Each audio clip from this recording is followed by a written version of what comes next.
राधे राधे महाराज जी। महाराज जी, जीवन का लक्ष्य कैसे तय करें? कैसे पता चले कि जो सोचा है वही सही है? जीवन में इतने उतार चढ़ाव हैं, कभी लगता है नहीं, जो हो रहा है वही। जीवन का लक्ष्य क्या है पहले ये तो समझिए। क्या रुपया जीवन का लक्ष्य हो सकता है?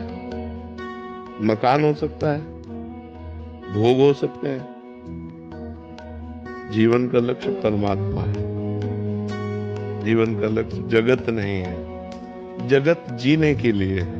जैसे हमें जीवन साथी चाहिए जीने के लिए, वो हमें अन्य योनियों में थोड़ी मिल पाएगा।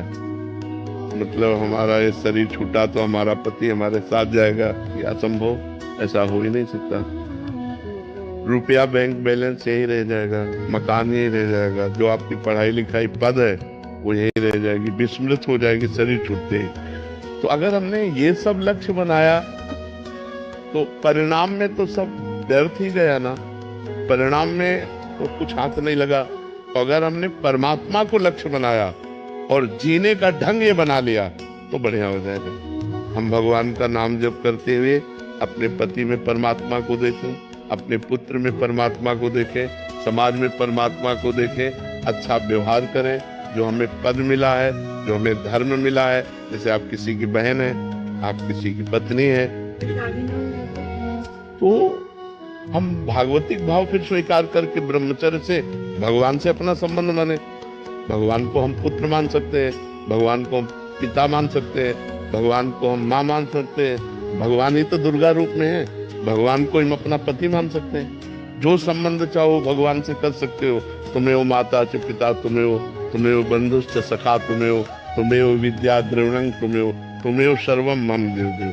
पर यदि शादी ना करे तो ब्रह्मचर्य पर ध्यान देना चाहिए। फिर इधर उधर गंदी बातें अगर मन में रही तो फिर वो लक्ष्य नहीं बना पाएगा। भले सन्यासी वेश ना हो, लेकिन अंदर से संयम, नियम, पवित्रता, ब्रह्मचर्य, तो वो परमात्मा का लक्ष्य बन जाएगा। या तो गृहस्थ धर्म से चले तो परमात्मा का लक्ष्य बन जाएगा, या विरक्त धर्म। दो ही धर्म है हमारे यहाँ प्रगट में, निवृत्ति धर्म और प्रवृत्ति धर्म। प्रवृत्ति धर्म गृहस्थ और निवृत्ति धर्म विरक्त। तो यदि हम ब्याह ना करें तो हम गृहस्थ धर्म में नहीं गए, तो हम आजीवन ब्रह्मचर्य का नियम है। हम किसी भी पुरुष का स्पर्श काम भाव से नहीं करेंगे। तो वो जो ताप है, काम का जो वेग हमें तपाता है, वो तपस्या बन जाती है, और उसी तपस्या से भगवान प्रसन्न हो जाते हैं। इसीलिए हमको एक धर्म तो स्वीकार करना चाहिए।